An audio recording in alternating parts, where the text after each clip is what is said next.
Hi, folks. Marcia Winshaw here again with Action Coach. And here we are again for another one of our Transformation Tuesday series. And today we have none other than Melanie Levy, the CEO of Craze. Now, guys, this was just the end of Halloween.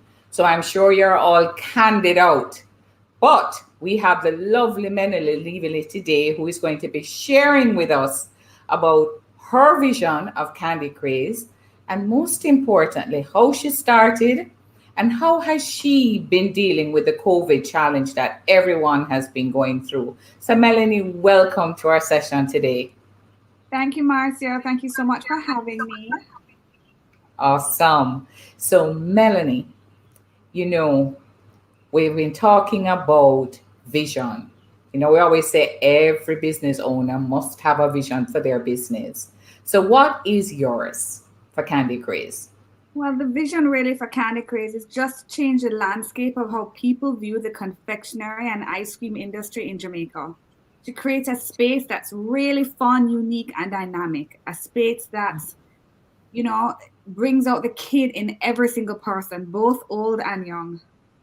Mm-hmm. What we do at Craze is that we strive to just share happiness every single day and sell an experience from you enter the store. The fun colors, the different types of candy, the variety of options. We have a wide selection of ice cream products. We have a cold stone slab. You can smash toppings into your ice cream, creating, your own fun, unique, and dynamic flavors. We have signature creations. Everything at Craze, what we try to do is make it unique, make it fun, make it relatable, and just a space that you can come and enjoy with the entire family. Well, I was just getting so excited about all the lovely stuff I was sharing on the screen. And one of the things that I had, and I want to go back to this, folks, because Melanie is always talking about this. And this is the tagline for Craze. We see life is sweet, eat candy, be happy. Tell us a little bit about how you came up with that. Well, for me, life can be sweet. Really just depends on how you look at it. I choose to always see the glass half full versus half empty. Mm-hmm.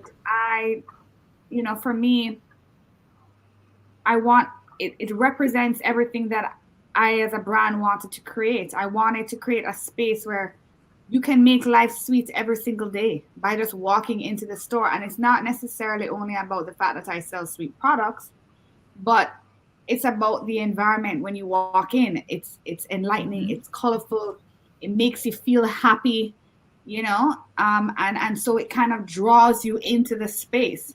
And so I really wanted people to relate to that, to feel that energy, to feel the different colors, to just create a space that when you walk in, it just brings you sheer happiness before purchasing anything at all.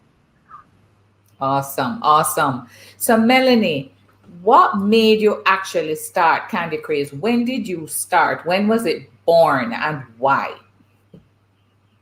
Craze was born 7 years ago. What was that, 2013? 2013, that's 8 years ago, Mel. Mm-hmm. 8 years ago, I can't count. Yes. But Yes. 8 years ago, December. And I actually started it when I was doing my master's, my MBA. And I really, lived in Canada for a while, traveled a bit, and I used to love to go into candy stores because it just made me feel happy. Mm-hmm. When I walked in, I literally bounced off the walls. Like I'm just so pumped, full of energy, excited before I even look at candy on the wall. Most candy stores in America, they do have ice cream as well that you can add different toppings to, just like to create a different dynamic, a different flair, make it fun. Um, and so I kind of wanted to bring that to Jamaica because there's nowhere in Jamaica that you can go that sells really a wide selection of candy and then good quality candy. So Mm-hmm. for me, quality was very important. I wanted my jelly beans to actually taste like the different flavors that you're having and not just all of them taste like sugar, you know? I wanted a wider selection in terms of just products. I couldn't get it here. And, there's really no space in Jamaica that you just like to go into because it makes you feel good. Mhm. And I wanted to When create that space for everybody. when I look at your candy wall, I mean, you and I are standing there because I'm your coach. And when I walk into your store, Mel, I just like, oh my gosh, it's just full of color. It's so bright, and you just have a wide array of candies. So there is something else that greets persons when they come into your store. And what is that? That is a signature for you. Pardon, sorry, you tripped out a I'm while saying, ago. when we enter your stores, everyone is greeted with a signature Song, Candy Craze song. really? Absolutely. We are so every single person that comes into the store is greeted. Hi, welcome to Candy Craze. We have actually a little welcome song called Candy Candy Crate Craze. Let us make your day great. All right. Which is just So, something to just kind of add to the experience, add to the fun, add to the dynamic, the uniqueness of the space, really. right. So it's an experience. So when I walk in, and that's one thing I say, first of all, you see the color in the stores, but then you actually add to that. The staff is singing, the team is singing a song, and they welcome you when you come in. Now, talk a little bit about the journey of growing, because your first location was where? In Manor Park. Mm-hmm. And then my second one was Fontana. Mm-hmm. And then I have now one in Barbican. So when did you open Fontana? In October of 2019. So And then that was recently just before Barbican. the pandemic. 4 months before COVID, really. Awesome. And so what was that like for you, Melanie? COVID hit everybody. It was a major challenge. But I know even before COVID, you were overcoming some challenges in the Manor Park area.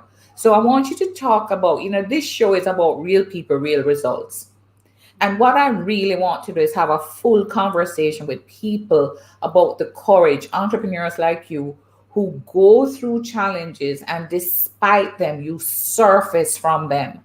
So before you opened Fontana, what was happening in the Manor Park area? Well, before I opened Fontana, there are a lot of challenges, with just being in Manor Park. So one was the traffic. I think when I first decided to open in Manor Park, I initially thought the traffic was a plus because I felt, oh, there's more people, right? So the traffic is a problem, and in Kingston, it generally have access to less people. People from Kingston 8 will go to Kingston 6, but people from Kingston 6 won't necessarily come to Kingston 8. And also exactly where I was located, I was the only company that was really open late in the night. Everywhere else closed by about 6 o'clock. The plaza was relatively empty in the night. And then a lot of people, it wasn't like the best ambience in comparison to the plethora of options that are now available to persons to take advantage of. And at the end of the day, you find that proximity and, persons are going to go to places that's easy access, that they feel safe, that's close to somewhere else that they're going to, that, they don't have to worry about parking, they don't have to worry about traffic, and it's going in the direction that they want to go into. And so being in line with that, I think, is important. And I remember in Manor Park, there was also the road construction, which significantly impacted everyone in Upper Manor Yes. Park Plaza, where you're So, located. so that was like a massive factor for me because just before COVID, things were okay. The traffic was a problem. The parking was an issue. There were, several challenges. However, the biggest challenge was the construction, which happened maybe about 2 years after being in the location, and it went on for about 2.5 years. Like a long time. Like I can't remember exactly, the start time, finish time, but it went on for a long time, and they blocked access into the plaza altogether. The entire of Constant Spring Road leading from the bottom to the top. So even from before they even got to Manor Park, the fact that there was construction on Constant Spring Road, the traffic was backed up. Nobody wanted to come to this side. I mean, I barely wanted to come up there myself, just because it was just such a headache to get to. And it lasted for such a long period of time. It was like just never ending, and then you thought to yourself, oh my goodness, finally I can breathe. There's a little bit more, organization in terms of traffic flow that you thought would be beneficial to the location. But literally months after that, COVID hit. So it was literally one disaster after another, because there's really nothing else to call it but retail disaster. But in the midst of all this, Melanie, you made a decision to seize the opportunity of opening in Waterloo, in Fontana. Yes, I did. An opportunity came my way that I really couldn't pass up. It was a really good opportunity. And, Fontana is a great brand. They're a great brand to be associated with. It was a good location. And it would have essentially been now my flagship store, which it is. And, it was almost like a rebirthing for me. And I was really excited at the opportunities and the changes that I would make, from the lessons that I've learned from the Manor Park location. And I decided to take that opportunity, even though it was scary, because you just never know. But I'm glad I took it. And we went into the Fontana location. And you did extremely well there. Yeah, it's a good location, and again, it's safe.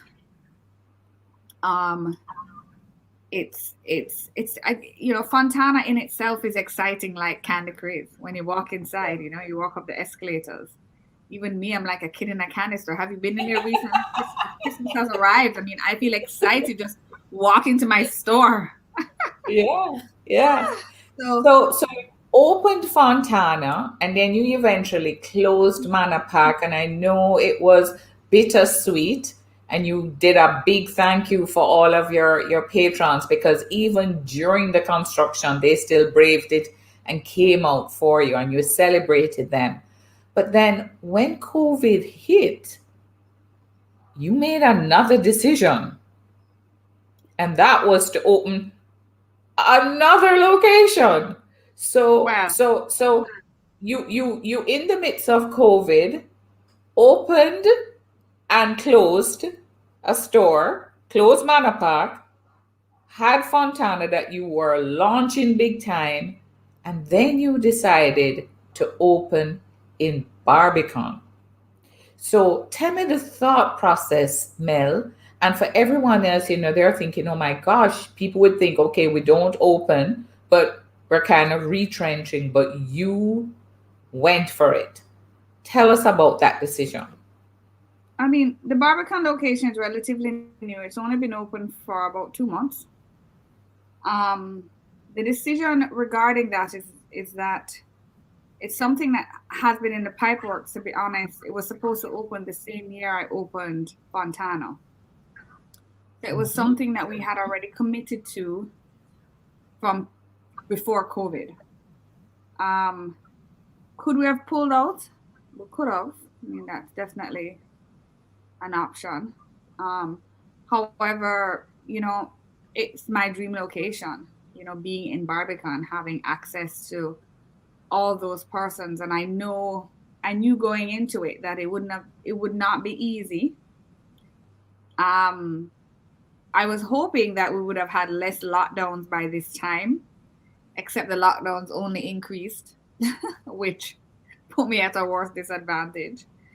But, sometimes you have to be able to see the bigger picture, and you can't look now you kind of have to try and put things in place and look to the future, because eventually COVID will be over, or we'll have a new normal. But the new Mm-hmm. normal will still be that you're going to still go out to eat. You're going to still go out and have ice cream. You're still going to socialize, whether we do it in different ways, but it will still eventually, it would have to, COVID, we'll get through it. It's just going to take some time and some sacrifice. And, Mm-hmm. it's been difficult, especially considering I opened during the middle of the lockdown weekends. So that has been significantly challenging for both locations. I mean, for me, last year was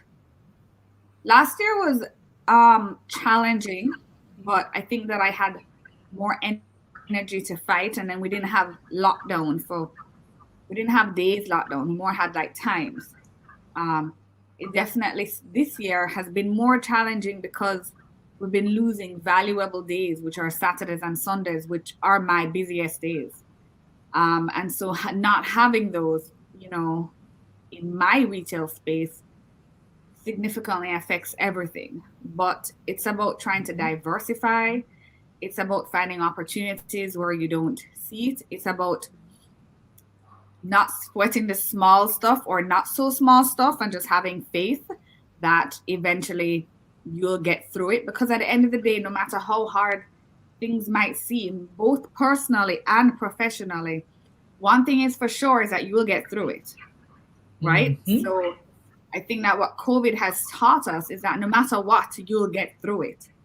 And so whether you have to shed some tears today or feel totally overwhelmed with life and everything that's going on, because, I'm selling happiness, which means you have to be happy, which means that you have to, at the same time, also encourage and motivate your team members in a very sad time, and everybody is affected. I'm no different. My team members are no different. Candy Craze is no different.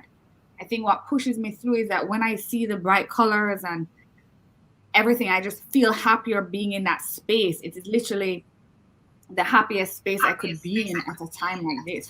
And so I'm grateful for that. And so sometimes you just need to focus on the things that you're grateful for. Think outside the box.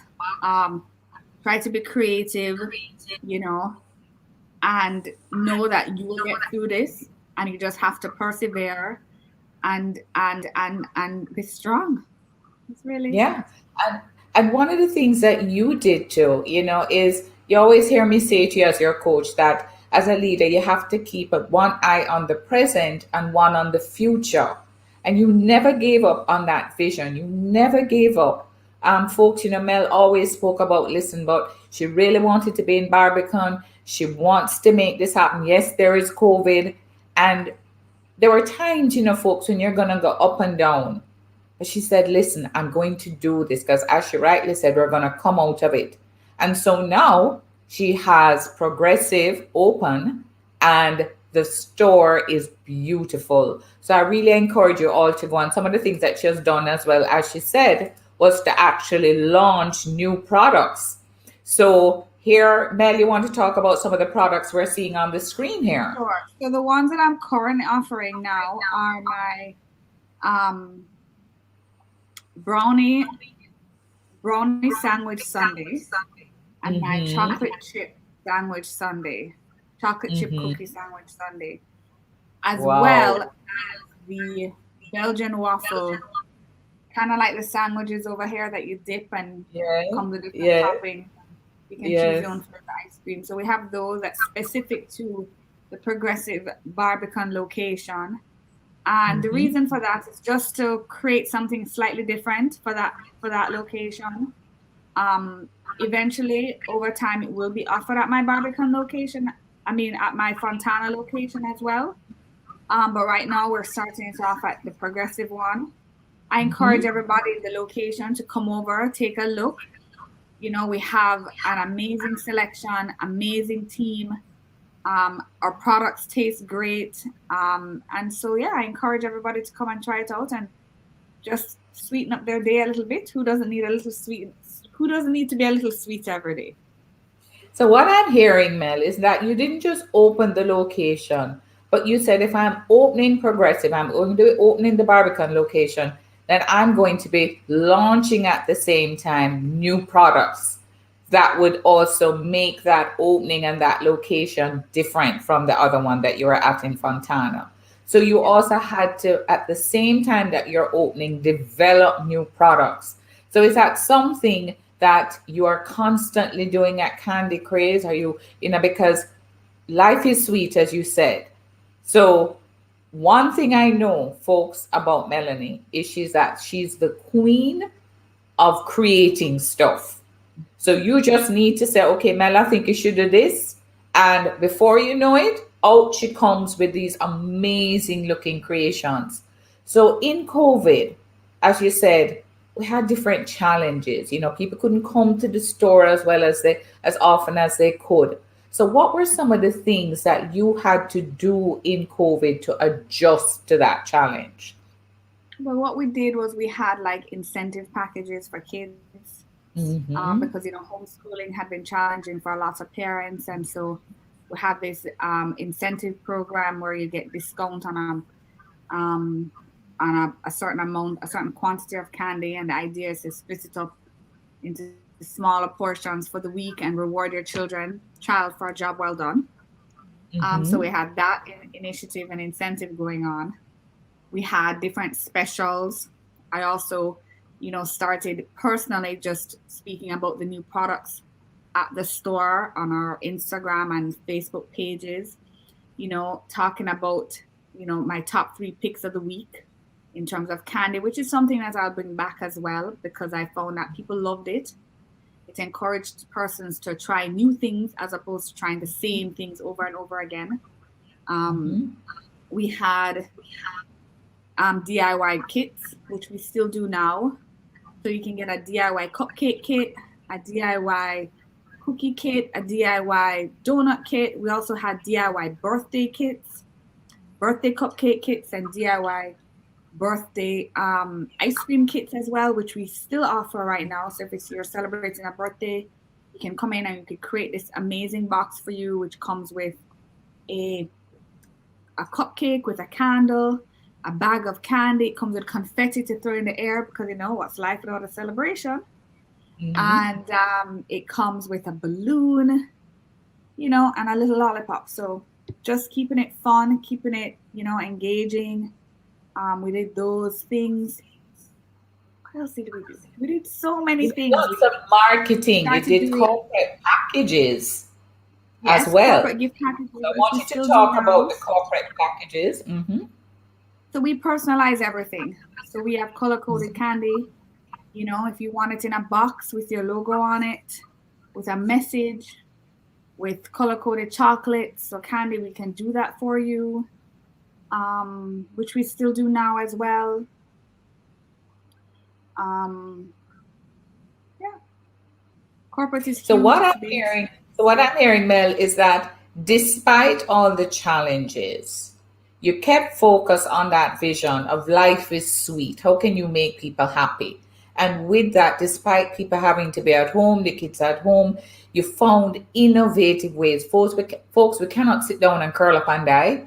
She had to fight for her stores. She had to fight for the business. And also during that period, she kept in mind that everyone, all her customers needed to feel happy and to feel good. So what you heard was a lot of the innovation, the different things, the marketing continued being on Instagram. And so I really encourage you folks at a time like this, you never stop your marketing. You have to be out there. And one thing Mel recognized is that she had to be the face of Candy Craze to create that happiness. So she did lots of videos, she did her social media.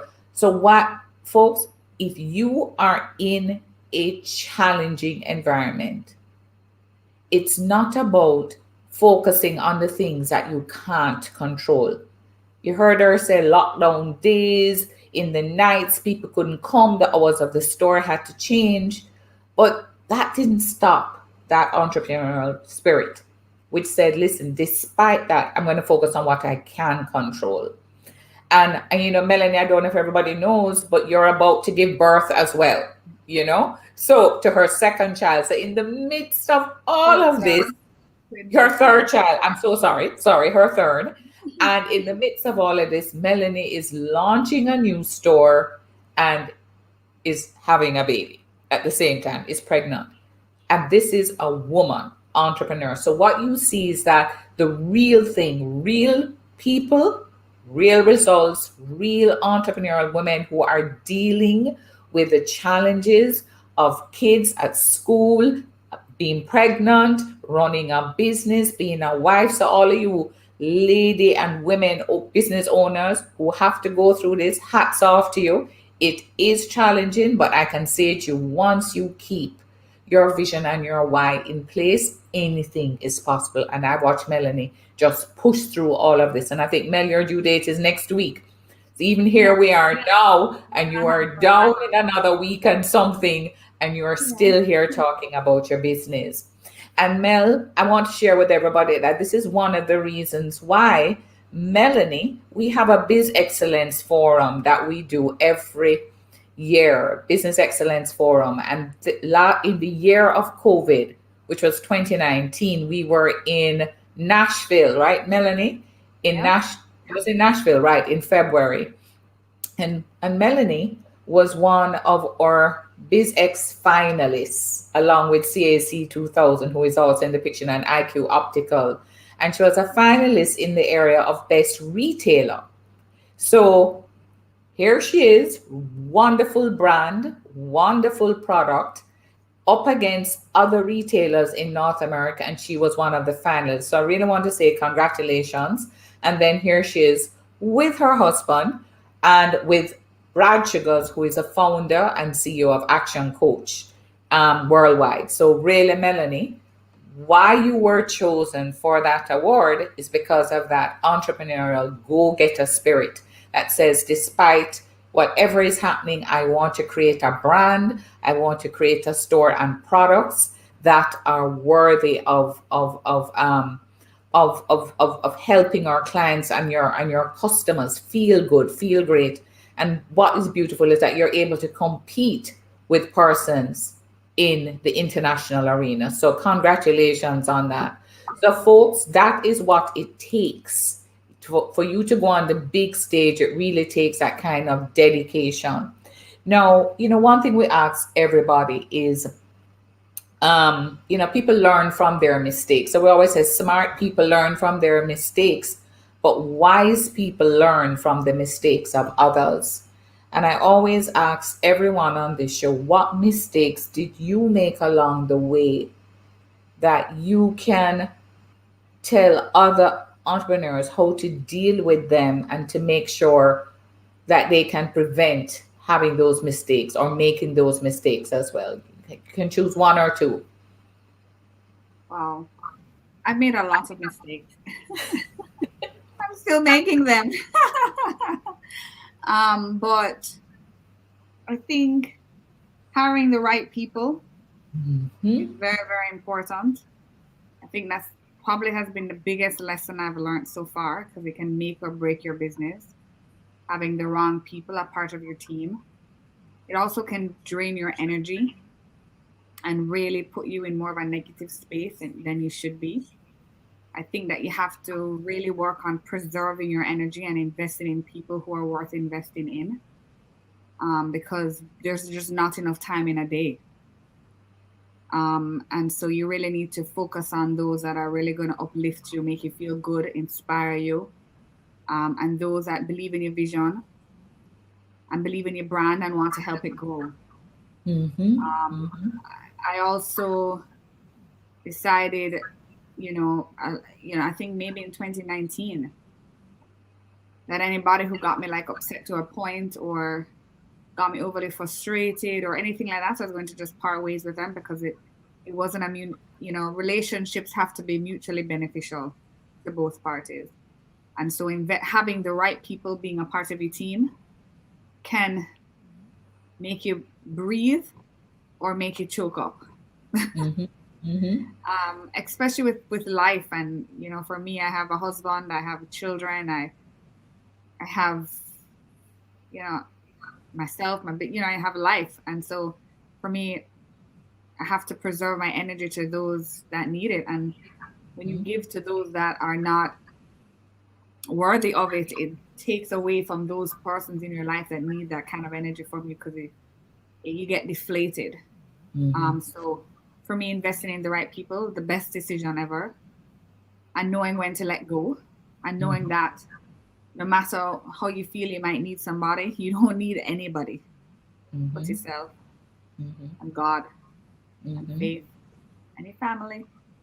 Focus on things that are important.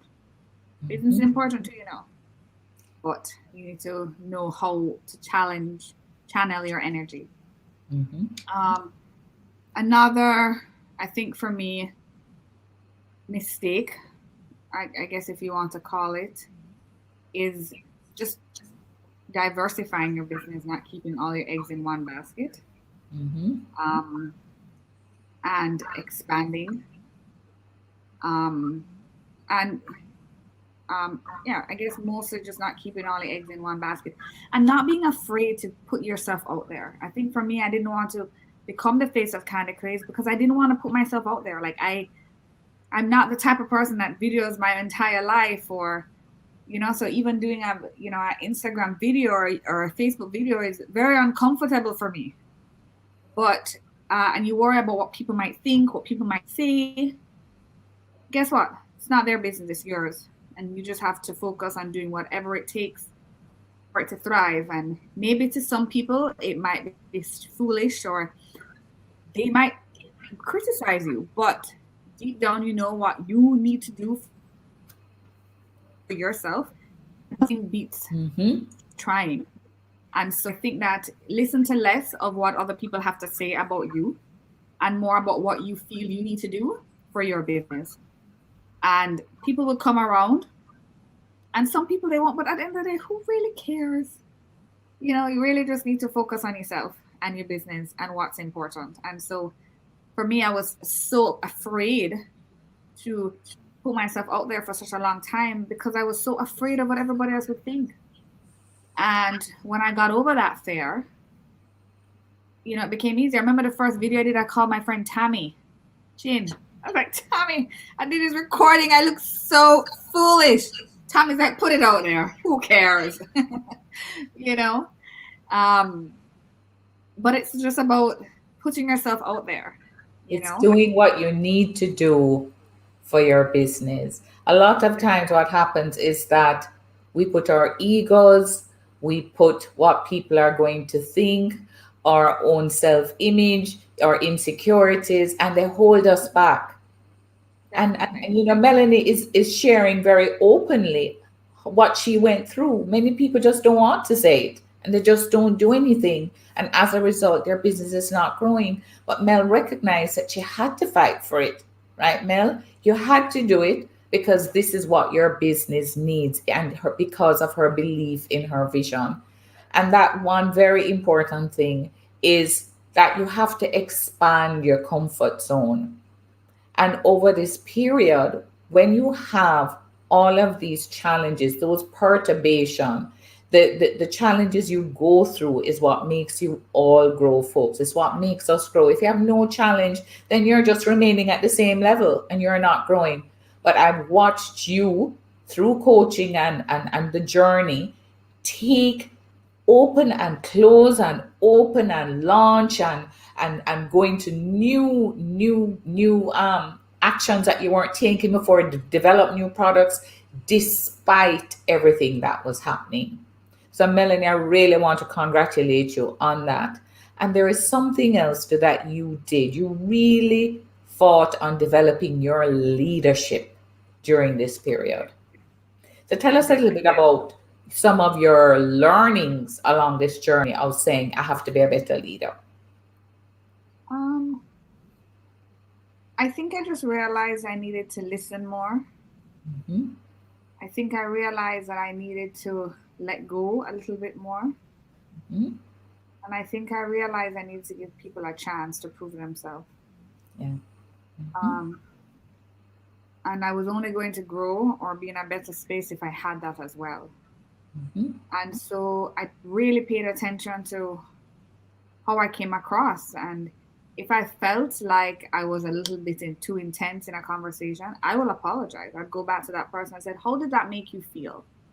Mm-hmm. Because at the end of the day, sometimes people are not going to necessarily tell you how you make them feel, you know, but I really worked on that. And so sometimes some persons might not feel comfortable with telling me, others would say in a nice diplomatic way, I really didn't like the way you spoke to me, or it didn't make me feel good. And I really took those into consideration because, you know, as I mentioned previously, it has to be a mutually beneficial relationship, anybody that you work with. And so they have to feel respected, they have to feel valued, they have to feel wanted, and you have to feel the same way too. And I realized that I needed to ask them what made them happy, not necessarily what made me happy, because if they're doing a good job, I'm in turn already happy because it gives me flexibility. Um, and so I really focused on trying to make my team happy versus trying to make myself happy. And I'm not perfect at it, and I'm still learning, and some days I fall short and some days I'm better at it. But it's definitely something that I am aware of, I'm conscious of, and I want to be better at. And so it's a constant growing. I'm constantly growing in that area, but I've definitely become very, very, very aware of it and focus a lot on it and have more regular team meetings with my team members, find out what's going on in their lives, be more empathetic, sympathetic, you know, and yeah, creating boundaries at the same time. Mm-hmm.